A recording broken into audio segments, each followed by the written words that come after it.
السلام علیکم ورحمۃ اللہ وبرکاتہ۔ میں بہت زیادہ لاپرواہ تھا، مگر آج تک کبھی اپنی لاپرواہی کا اس قدر شدت سے احساس نہیں ہوا تھا جتنا آج ہوا۔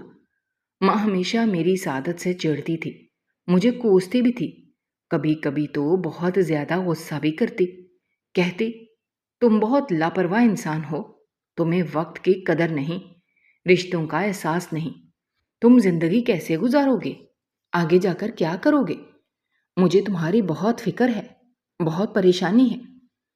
میں ان کی ان باتوں کو سن کر، ایک کان سے سن کر دوسرے کان سے نکال دیا کرتا تھا، اور اب جب میری بیوی کے بچے کی ولادت کا وقت قریب تھا، تب وہ بھی اٹھتے بیٹھتے مجھے یہی سب کہتی کہ میں ذمہ دار ہو جاؤں اور اس کے ساتھ اسپتال جاؤں، کسی اچھے ڈاکٹر کا پتہ کروں کہ اسے کس ڈاکٹر کے پاس ڈلیوری کے لیے لے جاؤں گا۔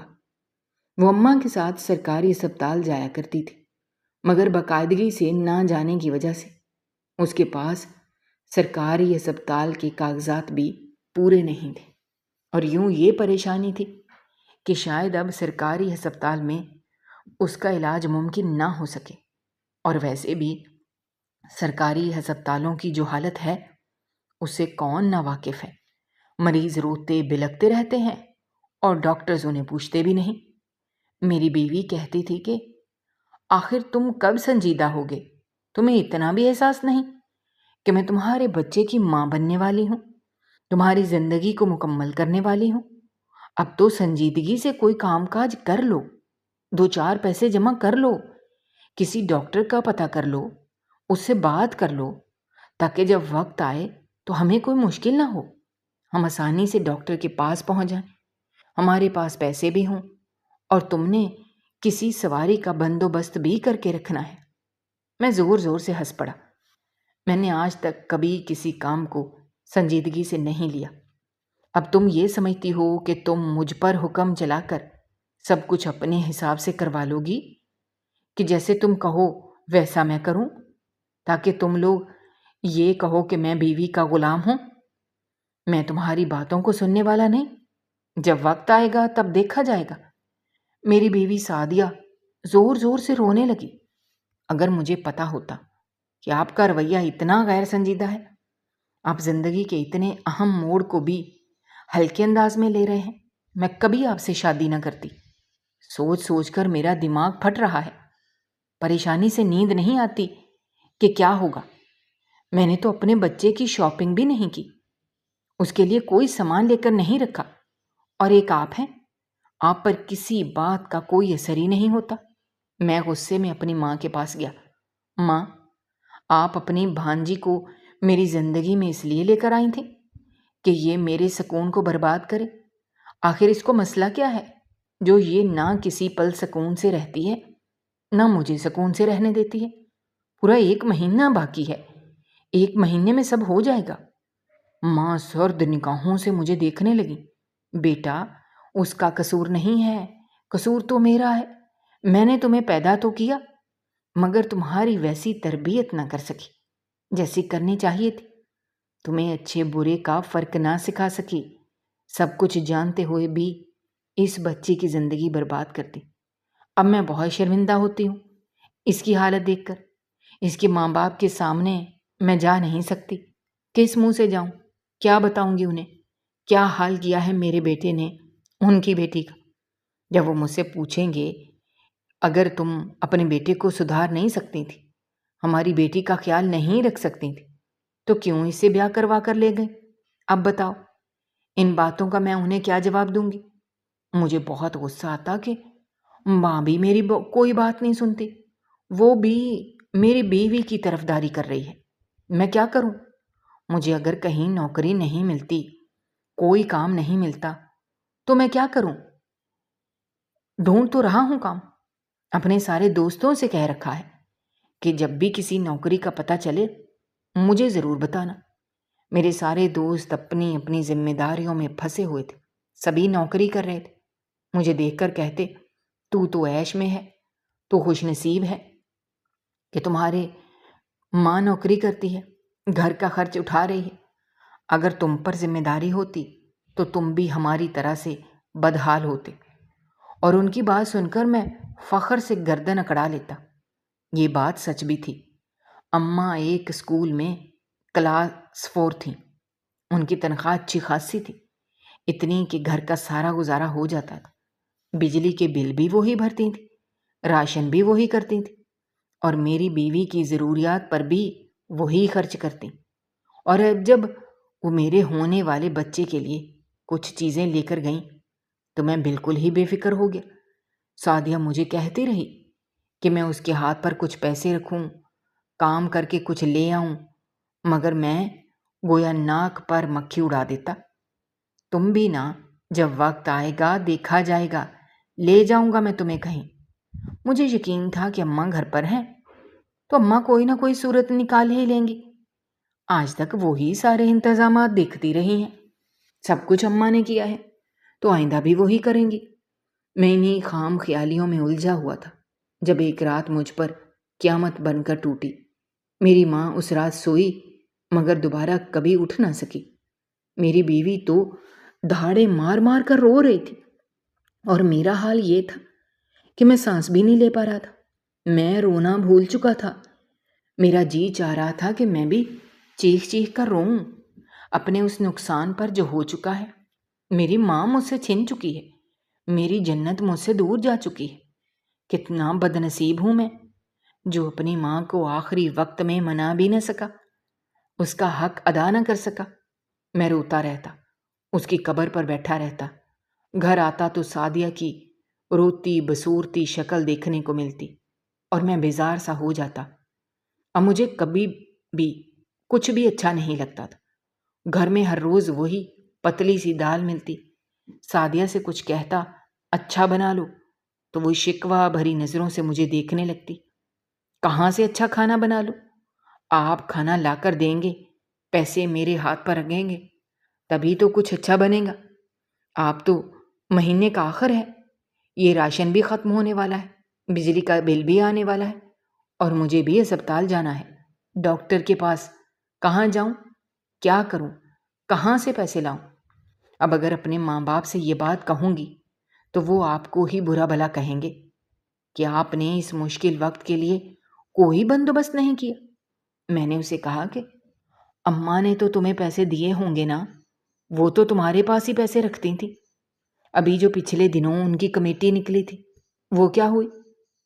اب میں وہ بات اپنی زبان پر لے ہی آیا تھا جس کی بنیاد پر مجھے اطمینان تھا کہ اماں کی کمیٹی نکلے گی تو وہ میری بیوی اور بچے پر خرچ کریں گی۔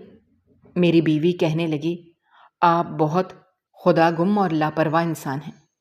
کیا آپ کو اندازہ نہیں کہ خالہ کے کفن دفن پر اور جو مہمانوں کو کھانا دیا گیا اس پر پیسہ کہاں سے خرچ ہوا تھا؟ وہ پیسہ کہاں سے آیا تھا؟ امنگ جو کمیٹی تھی وہ انہی سب پر خرچ ہو گئی۔ شکر کریں کہ کمیٹی کے پیسے تھے تبھی ہماری عزت رہ گئی، ورنہ کیا ہوتا؟ آپ کے پاس تو اتنے پیسے بھی نہیں ہوتے کہ اپنی ماں کے کفن دفن کا انتظام کر سکیں۔ اس کا یہ تانا سن کر مجھے بہت بری طرح سے چبھا تھا۔ میں نے سوچ لیا تھا اب اپنی بیوی سے کوئی فضول بات نہیں سنوں گا۔ اگر اس نے دوبارہ ایسا کچھ کہا تو میں اسے گھر سے باہر نکال دوں گا۔ ہر وقت کی فضول باتیں، چیخ چیخ میرا سکون غارت ہو کر رہ گیا تھا۔ مگر جب مجھے یہ بات یاد آتی کہ کل کو اس آنگن میں میرے بچے کی کلکاریاں گونجیں گی، جب وہ میری گود میں آئے گا تو تب وہ لمحہ کیسا ہوگا، یہ سوچ کر میرے پورے وجود میں سکون اتر آتا تھا۔ میں اس لیے تو سعدیہ کو برداشت کر رہا تھا کہ وہ مجھے بچے کی خوشی دینے والی تھی۔ رات کو میں سو رہا تھا جب سعدیہ کی چیخوں کی آواز میرے کان سے ٹکرائی۔ میں بری طرح گھبرا گیا۔ سعدیہ کیا ہو گیا ہے؟ کیوں اتنا چلا رہی ہو؟ میری نیند خراب کر دی ہے تم نے؟ وہ روتے ہوئے کہنے لگی، میرے پیٹ میں بہت درد ہو رہا ہے، میں کیا کروں؟ مجھے ڈاکٹر کے پاس لے کر جاؤ، یہ درد مجھ سے برداشت نہیں ہو رہا، لگتا ہے اب میرا بچہ اس دنیا میں آنے ہی والا ہے۔ سعدیہ کی بات سن کر میں اپنی جگہ سے اٹھ کر کھڑا ہو گیا۔ ٹھیک ہے، میں ابھی کسی گاڑی کا بندوبست کرتا ہوں۔ سعدیہ نے حیرت سے مجھے دیکھا۔ کیا آپ نے کسی گاڑی والے سے بات نہیں کر رکھی تھی؟ اس کی بات پر میں نظریں چرانے لگا۔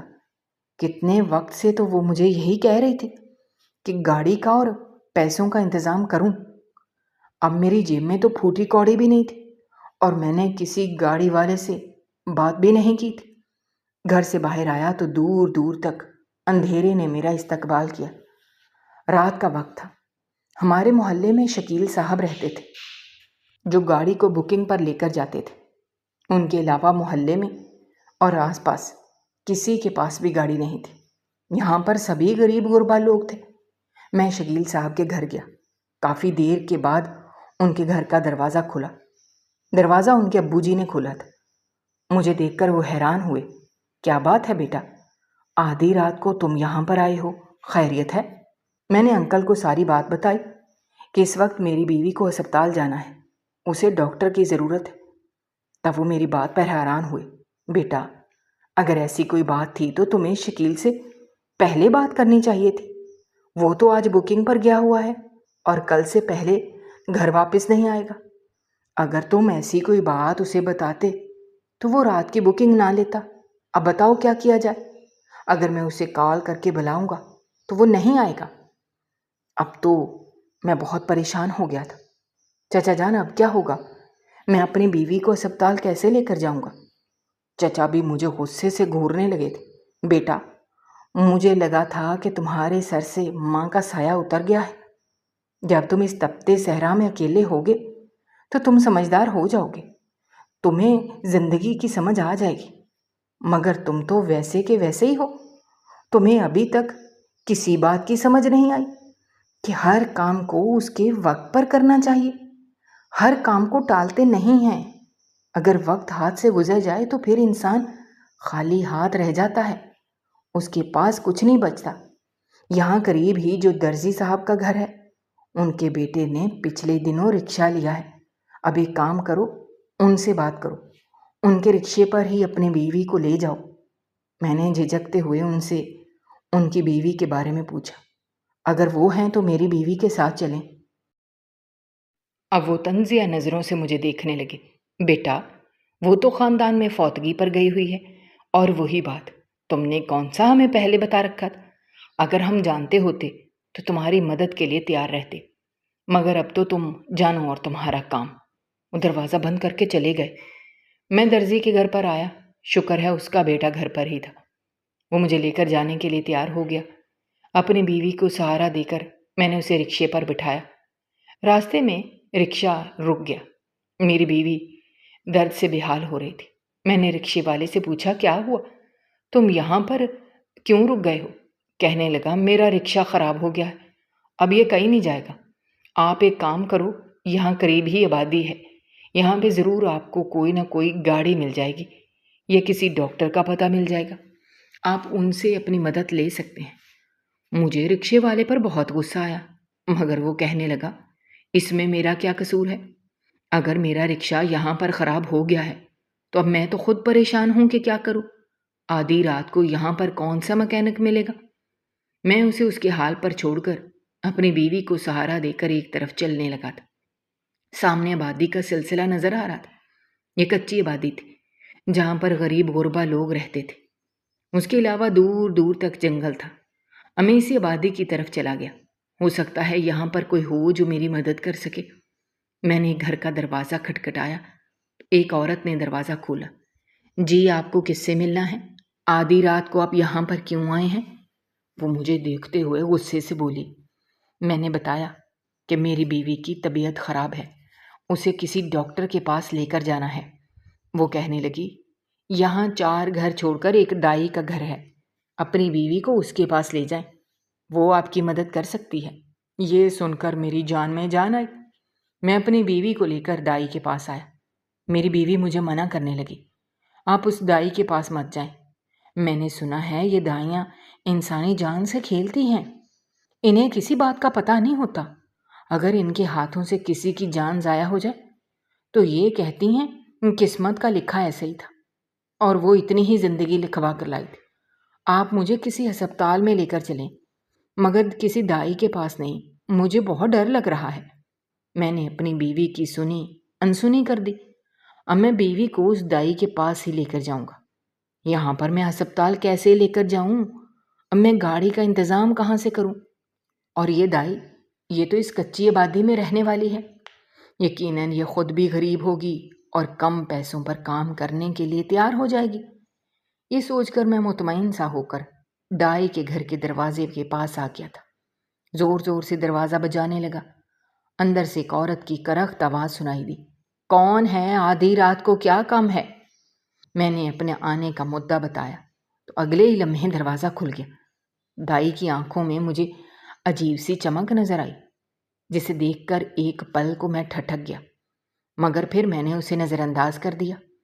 کہنے لگا، میری بیوی اس وقت بہت مشکل میں ہے، اسے علاج کی ضرورت ہے۔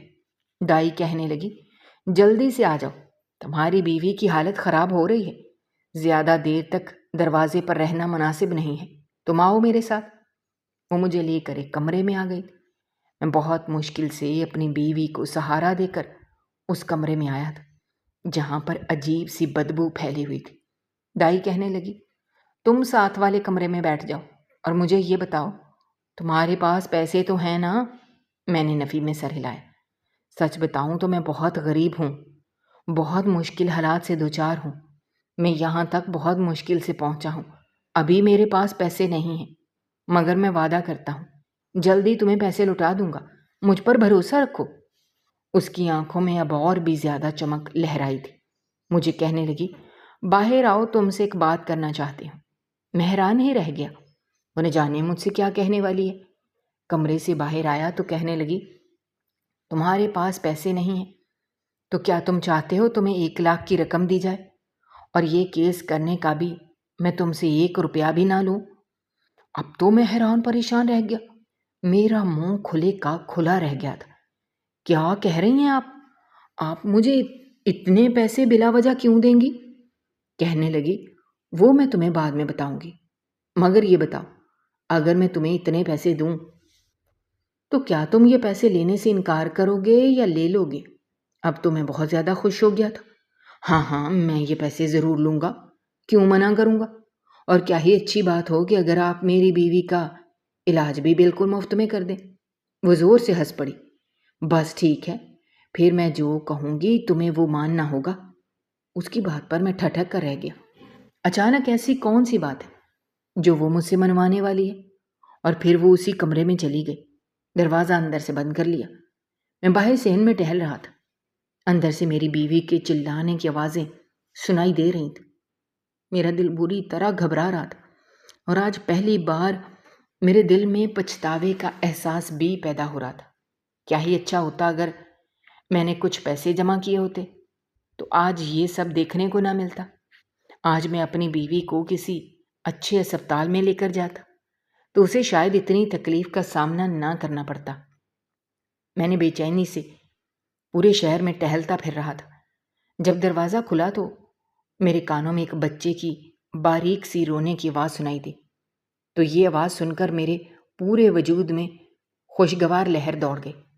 میں بے تابی سے دروازے کی طرف بڑھا تھا۔ میں نے اس دائی کو کسی سے بات کرتے ہوئے سنا۔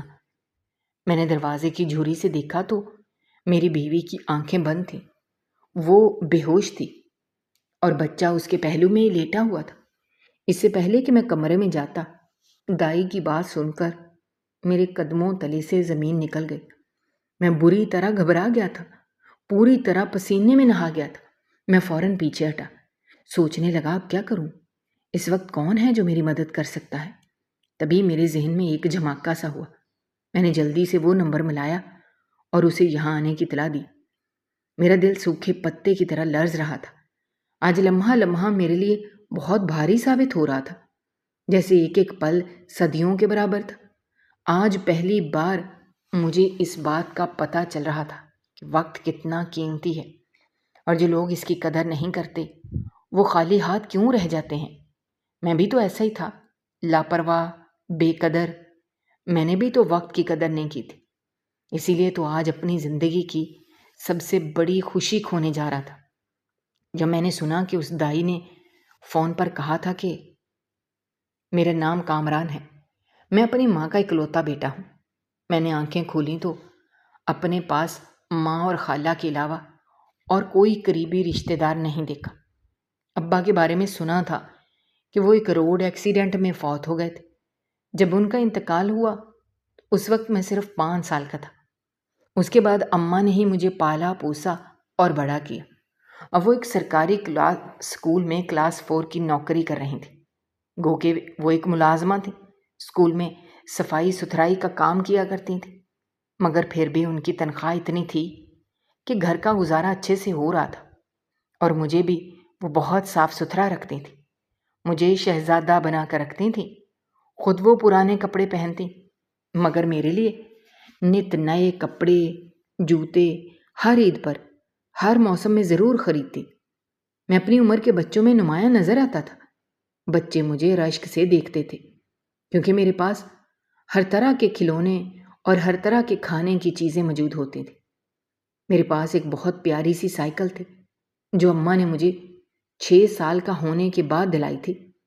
جب میں سائیکل لے کر باہر نکلتا تو بچے مجھے حسد سے دیکھتے تھے اور ان کی آنکھوں میں حسرت کے رنگ دیکھ کر مجھے کمینی سے خوشی ملتی تھی۔ مجھے اس بات کا احساس ہوتا تھا کہ میں دوسروں سے الگ ہوں، بہت خاص ہوں۔ جب میں گھر آتا تو ماں مجھے یوں لاڈ کرتی، یوں پیار کرتی جیسے میں نے کوئی بہت بڑا کارنامہ سر انجام دیا ہو۔ میرا بچپن اسی طرح گزرا تھا۔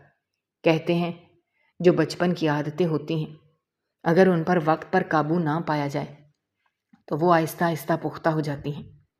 میرے ساتھ بھی ایسا ہی ہوا تھا۔ بچپن کی لاپرواہی اور خود غرضی میری شخصیت کا خاصہ بنتی گئی تھی۔ بچپن میں ہوم ورک کرنے میں بہت لاپرواہ تھا، اپنا کام دوسرے لڑکوں سے کرواتا اور انہیں 1-2 کھانے کی چیزیں دے دیتا تو وہ خوشی سے میرا کام کر دیتے۔ جب چھٹیاں ہو جاتی تو آخری دنوں میں مجھے یاد آتا کہ میں نے چھٹیوں کا کام کرنا ہے، تب میں اپنے دوستوں کو لالچ دے کر ان سے کام کرواتا، کبھی تو انہیں انعام دیتا اور کبھی صرف وعدے پر تنخواہ دیتا۔ آہستہ آہستہ میرے دوستوں نے میرا کام کرنا چھوڑ دیا کیونکہ وہ جان گئے تھے کہ میں مطلب پرست ہوں، اپنا مطلب نکالنے کے لیے ان سے کام کرواتا ہوں۔ مگر میری یہ عادتیں میری شخصیت کا حصہ بنتی گئیں۔ جب میٹرک میں تھا تو تب بھی میری لاپرواہی کا یہی عالم تھا۔ مجھے صرف اپنی خواہشات اور اپنی آسائشات سے مطلب تھا۔ ماں سے ضد کرتا کہ مجھے یہ چیز لینی ہے۔ ماں تھوڑا سا غصہ کرتی مگر پھر وہ چیز مجھے دے ہی دیتی۔ کہتی تمہارے علاوہ میری دنیا میں ہے ہی کون؟ تمہارے لیے محنت کرتی ہوں، تمہارے لیے کماتی ہوں۔ اگر تمہیں بھی تمہاری پسند کی چیزیں نہ دے سکوں تو میرا اتنا کام کرنے کا، اتنی محنت کرنے کا کیا فائدہ؟ میٹرک کے بعد میں نے تعلیم کو خیر آباد کہہ دیا۔ میں نے شو ماری کہ میٹرک میں پاس ہو گیا ہوں اور یہی میرے لیے کافی ہے۔ اماں کہتی تھیں تمہیں پڑھا لکھا کر کسی قابل بنانا چاہتی ہوں، میں چاہتی ہوں تم افسر بنو، اور یہ تبھی ممکن ہے اگر تم اپنی پڑھائی جاری رکھو گے۔ اور میں اماں کی بات کو ایک کان سے سن کر دوسرے کان سے نکال دیتا، کہتا اماں آپ بھی نا، آج کل پڑھائی کو کون پوچھتا ہے؟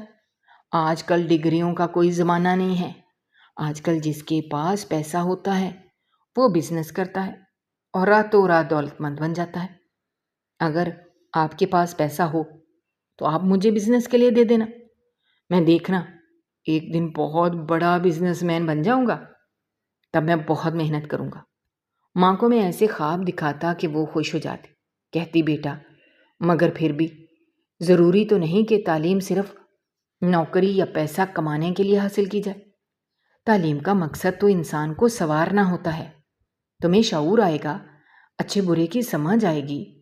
اگر تم تعلیم حاصل نہیں کرو گے تو تم دنیا میں ناکام رہ جاؤ گے، دوسروں سے پیچھے رہ جاؤ گے، اور یہ تعلیم ہی تو ہے جو تمہارے کاروبار کو بڑھائے گی، تم میں سمجھ بوجھ میں اضافہ کرے گی۔ مگر میں ماں کی بات کو لاپرواہی سے لیتا رہا۔ وہ مجھے بار بار یہی کہتی رہی مگر میں نے ان کی کسی بات پر دھیان نہیں دیا تھا۔ اب وہ بہت تھکنے لگی تھی، بہت کمزور نظر آنے لگی تھی، اور اب وہ میری عادتوں پر جھنجھلانے لگی۔ میری وہی عادتیں، وہی باتیں جن پر وہ بچپن میں ہنستی تھی اب انہیں غصہ آنے لگا تھا۔ مجھے کہتی تھی کاش میں نے سب لوگوں کی باتوں پر یقین کر لیا ہوتا، تو آج تم ایسے نہ ہوتے۔ میں ان کی باتوں پر ہنس لیا کرتا تھا۔ میں ابھی بھی خود کو اچھا خاصا سمجھتا تھا۔ کس چیز کی کمی ہے مجھ میں؟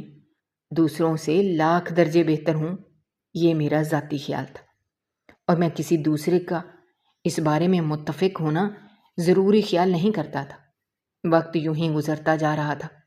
اماں کو محلے کی ایک عورت نے مشورہ دیا کہ اگر تم اپنے بیٹے کی شادی کر دو، اس کے سر پر ذمہ داری ڈال دو، تو یہ خود بخود ذمہ دار ہو جائے گا۔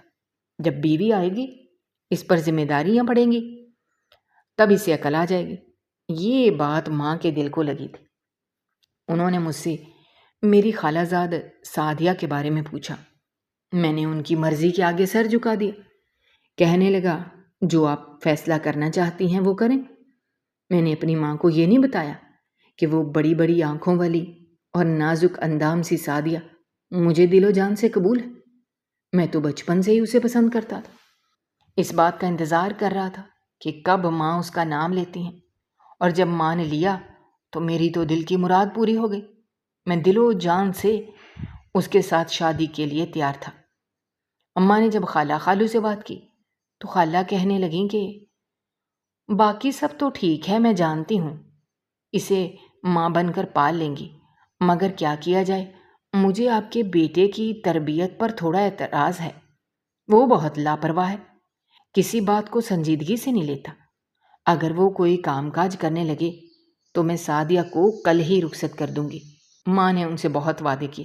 کہنے لگی، میں اسے جلد ہی کوئی چھوٹی موٹی دکان ڈال دوں گی تو یہ اپنے چھوٹے کاروبار کو بڑھا لے گا۔ تم مجھے اور اعتبار کرو، میں سعدیہ کو بہو نہیں بلکہ بیٹی بنا کر لے جا رہی ہوں۔ اسے کسی چیز کی کمی نہیں ہوگی، اس کا بہت خیال رکھوں گی۔ اماں نے جو کہا تھا وہ کر دکھایا۔ انہوں نے سعدیہ کے لیے بہت اچھا زیور بنایا، بہت اچھے کپڑے لیے، ہر ایک چیز لی تھی، اور خالہ کو کہہ دیا تھا کہ جہیز کا تکلف کرنے کی ضرورت نہیں ہے، میں صرف اپنی بیٹی کو لے کر جاؤں گی اور کسی چیز کو نہیں۔ اور یوں سعدیہ دلہن بن کر میرے آنگن میں اتر آئی۔ تب مجھے پتا چلا کہ وہ بھی مجھے پسند کرتی ہے، اور یہ بات جان کر تو میری خوشی کا کوئی ٹھکانہ نہیں تھا۔ ہمیشہ کی طرح اس بار بھی میں نے جو چاہا تھا وہ آسانی سے مجھے مل گیا تھا۔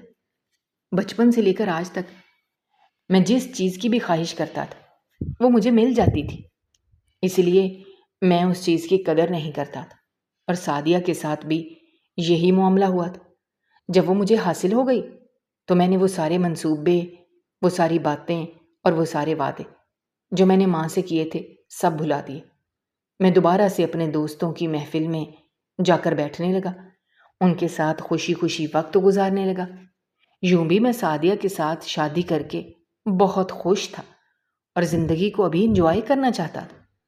جب ایک دن سعدیہ نے مجھے بتایا کہ وہ ماں بننے والی ہے تو یہ سن کر مجھے خوشی تو ہوئی، مگر یہ سوچ کر گھبرا گیا کہ اب مجھ پر ذمہ داریاں پڑ جائیں گی۔ ایسا ہی ہوا تھا۔ پہلے تو اماں اور سعدیہ نے مجھ پر اتنی سختی نہیں کی تھی، مگر اب اٹھتے بیٹھتی یہی کہنے لگی کہ کام کرو۔ اب تو سعدیہ بھی کہنے لگی تھی کہ آپ کو کوئی کام کاج کرنا چاہیے اپنی اولاد کے لیے، مگر میں نے ان کی کسی بات پر دھیان نہیں دیا، نہ ان کے کہنے پر کوئی کام کیا، نہ پیسے کمائے، نہ پیسے جمع کیے، اور نہ ہی وہ سارے کام کیے جو اس وقت کے آنے سے پہلے کر کے رکھنا ضروری تھے۔ اور وہی ہوا جس کا سعدیہ کو ڈر تھا۔ مشکل وقت میں وہ اکیلی رہ جائے گی اور کوئی بھی اس کے پاس نہیں ہوگا۔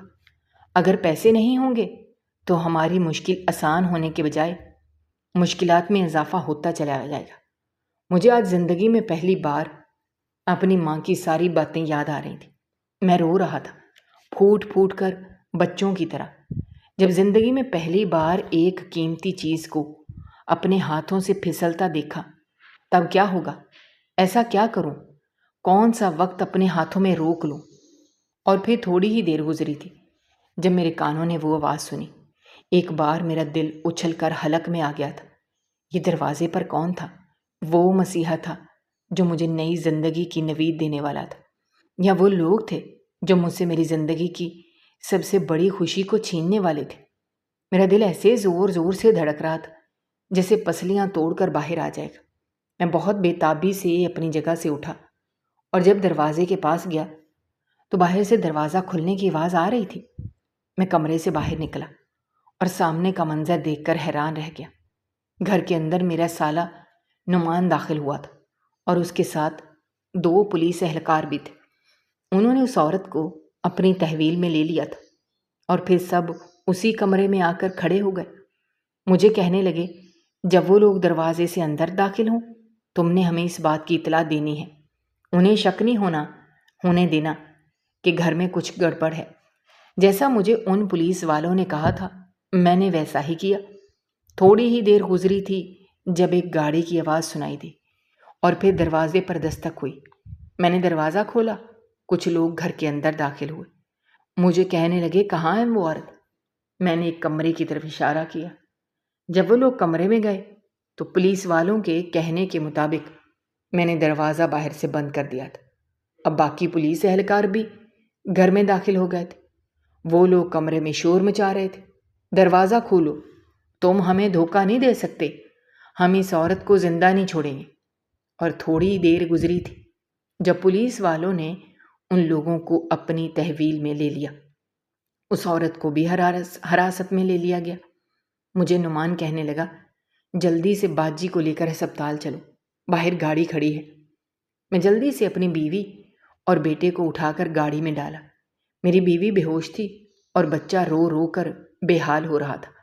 ہسپتال لے کر آئے، ڈاکٹر نے چیک اپ کیا، کہنے لگی، آپ کی بیوی کا بہت زیادہ خون بہہ گیا ہے، ان کی جان کو خطرہ ہے، انہیں خون لگے گا، آپ جلدی سے خون کا انتظام کریں۔ میں نے اپنے سالے کی طرف دیکھا، کہنے لگا، میں نے اپنے دوستوں کو کال کر کے بلا لیا ہے، فکر مت کرو، میرے دوست آنے والے ہوں گے۔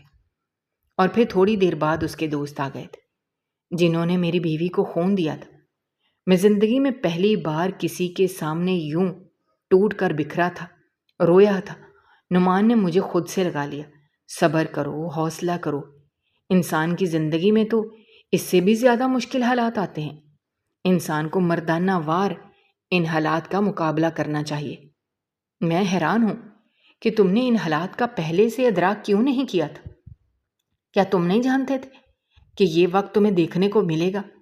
تو تمہیں تو بہت خوش ہونا چاہیے تھا، خوشی سے اس وقت کا انتظار کرنا چاہیے تھا، اس کا استقبال کرنا چاہیے تھا۔ میں نے ہاتھ جوڑ کر اس سے معافی مانگی، کہنے لگا، سعدیہ بھی مجھ سے ناراض ہوگی، بہت خفا ہوگی، تو میرا یہ کام کرو، تو میری بیوی کا دل میری طرف سے صاف کرنا، اسے بتا دینا کہ مجھے اپنی غلطی کا احساس ہو گیا ہے، میں دوبارہ ایسا کبھی نہیں کروں گا۔ نعمان نے میرے جڑے ہوئے ہاتھوں کو تھام لیا، کہنے لگا، بس جو ہونا تھا ہو گیا، اب خود سے یہ عہد کرو کہ جو ہو گیا ہے وہ دوبارہ کبھی نہیں ہوگا، تم کبھی یہ غلطی دوبارہ نہیں دہراؤ گے۔ اور میں گہری سانس لے کر رہ گیا تھا، خود سے میں نے پکا عہد کر لیا تھا۔ آج کتنے عرصے کے بعد میں نے صدقے دل سے وضو کیا اور خدا کے حضور سر مسجود ہو گیا تھا۔ پہلی بار خدا سے رو رو کر اپنے گناہوں کی معافی مانگ رہا تھا، دل ہلکا پھلکا ہو گیا تھا۔ ڈاکٹر نے مجھے بتایا کہ میری بیوی کی جان خطرے سے باہر ہے اور میرا بچہ بھی بالکل ٹھیک ہے۔ تو میں ایک بار پھر خدا کے حضور سجدے میں گر گیا تھا، اس کا شکر ادا کرتے تھکتا نہ تھا۔ اس سب کے دوران نعمان نے میری بہت مدد کی تھی، نہ صرف اس نے اسپتال کا بل دیا تھا بلکہ باقی ضرورتوں کے لیے بھی اسی نے پیسے دیے تھے۔ میں اس کا احسان مند تھا۔ گھر آیا تو سعدیہ بہت خفا تھی، وہ مجھ سے ناراض تھی اور اس کا ناراض ہونا بنتا بھی تھا۔ میں نے اس کے سامنے ہاتھ جوڑ دیے، دیکھو جو کچھ بھی ہوا ہے میں بہت شرمندہ ہوں، تم نہیں جانتی کہ میں پل پل مرا ہوں، پل پل جیا ہوں۔ اس آدھے گھنٹے میں جو میں نے اس گھر میں گزارا، وہ آدھا گھنٹہ میرے لیے صدیوں کے برابر ہے۔ مجھے پتا چلا کہ وہ عورت یہی کاروبار کرتی ہے، وہ عورتوں کی ڈیلیوری کرواتی ہے اور ان کے بچوں کو آگے بیچ دیتی ہے۔ وہ میرے بچے کو بھی بیچنے والی تھی۔ تب مت پوچھو کہ میرے دل پر کیا قیامت گزری تھی۔ اگر وہ لوگ نعمان سے پہلے وہاں آ جاتے تو ہمارے بچے کو لے جاتے، اور تب میرے پاس کیا رہ جاتا؟ میں تو خالی ہاتھ رہ جاتا، میرے پاس تو کوئی ثبوت بھی نہ ہوتا کہ اس عورت نے میرے ساتھ کیا کیا۔ سعدیہ کہنے لگی، ہماری کی گئی نیکی ہمارے کام آ گئی ہے، بس ہمیں کسی کی دعاؤں نے بچا لیا ہے، تبھی ہم برباد ہونے سے بچ گئے ہیں۔ اگر میرا بچہ مجھ سے چھن جاتا تو میں کبھی جی نہ پاتی۔ میں اس دن کے لیے ترس گئی تھی کہ کب میرا بیٹا میری گود میں آئے گا، میری آنکھوں کے سامنے ہوگا، میں اسے اپنی گود میں لوں گی، اس سے پیار کروں گی۔ اگر مجھے یہ سب اپنی سوچ کے مطابق نہ ملتا، اگر میرا بیٹا مسلسل جاتا تو میں پاگل ہو جاتی یا مر جاتی۔ یہ کہہ کر میری بیوی رونے لگی تھی۔ میں اس کے پاس بیٹھ گیا، اس کے ہاتھ اپنے ہاتھوں میں تھام لیے۔ سعدیہ، میں تمہیں بتا نہیں سکتا میں کتنا شرمندہ ہوں، اور جب یہ بات مجھے یاد آتی ہے کہ وہ لوگ میرے بچے کے ساتھ کیا کرنے والے تھے، تو مجھے ایسا محسوس ہوتا ہے جیسے میرے وجود میں سے کوئی میرا حصہ کاٹ کر لے جا رہا ہو۔ تم میری تکلیف کا اندازہ نہیں لگا سکتی۔ آج مجھے تمہاری اور اماں کی ساری باتیں یاد آ رہی ہیں۔ تم لوگ مجھے وقت کی قدر کرنے کو کہتے تھے، ہر کام وقت سے پہلے انجام دینے کو بولتے تھے۔ اب ان باتوں کی مجھے سمجھ آئی ہے۔ اب میں کبھی یہ غلطی نہیں کروں گا جو میں کر چکا ہوں۔ اب میں کام بھی کروں گا، کماؤں گا بھی، تمہارے لیے، اپنے بچے کے لیے، تاکہ دوبارہ کبھی خدا نہ کرے تم پر یا بچے پر کوئی مشکل وقت آئے۔ تب میں خالی ہاتھ ہوں۔ تمہاری بات بالکل ٹھیک ہے۔ کیا تم اپنی ضرورتوں کے لیے اپنے ماں باپ کی طرف دیکھو گی؟ تو ویسا میں ہرگز نہیں ہوگا۔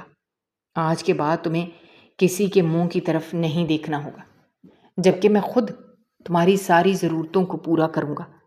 اب میں نے سوچ لیا تھا، مجھے مزدوری کرنی پڑی، کسی کے گھر کی چاکری کرنی پڑے، یا کسی کے گھر کی صفائیاں کرنی پڑی، جو بھی کرنے کو ہوگا میں کروں گا۔ مگر اس سب کی نوبت نہیں آئی تھی، کیونکہ نعمان نے ہی ایک دفتر میں مجھے نوکری پر لگوا دیا تھا۔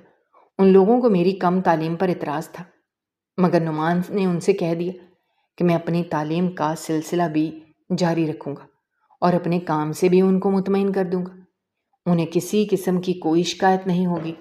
میں نے نعمان سے وعدہ کر لیا کہ جو تم نے ان سے کہا ہے میں اس سب کو پورا کروں گا، تو ابھی تمہیں کسی کے سامنے شرمندہ نہیں ہونے دوں گا۔ تم نے مجھ پر اعتبار کیا ہے، اور میں اس اعتبار کو کبھی ٹھیس نہیں پہنچنے دوں گا، اور تمہارا کبھی نہ بھی خراب نہیں کروں گا۔ کام کرنے کے ساتھ ساتھ میں نے اپنی تعلیم کا سلسلہ بھی جاری رکھا۔ وقت گزرتا گیا، میں دن میں دفتر میں جاتا، شام کو کچھ دیر کے لیے پڑھتا، پھر رات کو بیوی اور بچے کے ساتھ وقت گزارتا۔ سعدیہ کی آنکھوں میں اب شکایت نہیں، سکون تھا۔ وہ مجھے دعاؤں میں یاد رکھتی تھی، میرے لیے کھانے میں میری پسند کی چیزیں بناتی، اور جب میں تھکا ہارا گھر آتا اس کی مسکراہٹ میری ساری تھکن اتار دیتی۔ نعمان اکثر مجھے دیکھ کر فخر سے کہتا، بس بھائی، تم نے وہ کر دکھایا جو اکثر لوگ صرف سوچتے ہیں۔ میں ہنس کر جواب دیتا، بس اللہ نے نیت ٹھیک کی، باقی سب راستے وہی دکھاتا گیا۔ کچھ مہینوں بعد دفتر سے میری تنخواہ میں اضافہ ہوا۔ میرے کام سے وہ لوگ واقعی مطمئن تھے، اور میں نے پہلی بار اپنی بیوی کے ہاتھ پر ایک چھوٹا سا سونے کا کنگن رکھا۔ اس کی آنکھوں میں آنسو تھے، پر وہ آنسو خوشی کے تھے۔ کہنے لگی، مجھے یہ زیور نہیں چاہیے، مجھے تمہارا بدلا ہوا رویہ اور تمہاری محنت سب کچھ لگتی ہے۔ میرا بیٹا اب ہنسنے لگا تھا، بولنے لگا تھا، اور جب ابو کہہ کر میری طرف دوڑتا تو لگتا جیسے دنیا کی ساری خوشیاں میرے قدموں میں آ گئیں۔ ایک دن میں نے سعدیہ سے کہا، تمہیں یاد ہے تم کہا کرتی تھی کہ عزت سے جینا ہی اصل کامیابی ہے؟ آج وہ دن ہے جب میں تمہیں فخر سے کہہ سکتا ہوں کہ ہم عزت سے جی رہے ہیں۔ سعدیہ نے میرے ہاتھ تھام کر کہا، اور مجھے فخر ہے کہ تم میرے شوہر ہو۔ میں نے دل ہی دل میں شکر ادا کیا، نعمان کا، اپنی بیوی کا، اور سب سے بڑھ کر اللہ کا، جس نے مجھے اندھیرے سے نکال کر روشنی کی طرف ہدایت دی، جس نے مجھے گمراہی سے بچا کر ایک نیا راستہ دکھایا۔ آج ہمارا گھر چھوٹا ضرور ہے، مگر اس میں محبت، خلوص اور اطمینان کی وہ روشنی ہے جو کسی محل میں بھی کم ہی ملتی ہے۔ ہم اب سچے ساتھی تھے، سچے ماں باپ تھے، اور سچے انسان بننے کی راہ پر تھے، اور یوں میری زندگی نے نئی شروعات کی، ایک ایسے صفحے سے جو صرف اور صرف خوشیوں سے بھرا تھا، اور یقیناً اس میں زیادہ ہاتھ نعمان کا تھا اور میری محنت کا۔ سچ کہتے ہیں جب انسان محنت کرتا ہے تو وہ خوشحالی کے راستے پر قدم رکھ دیتا ہے۔ دوستو، ہماری آج کی یہ کہانی آپ کو کیسی لگی؟ کمنٹ باکس میں اپنی رائے کا اظہار کرنا مت بھولیے گا، اور اگر آپ ہمارے چینل پر نئے ہیں تو چینل کو سبسکرائب کرنا بھی مت بھولیے گا۔ شکریہ۔ اللہ حافظ۔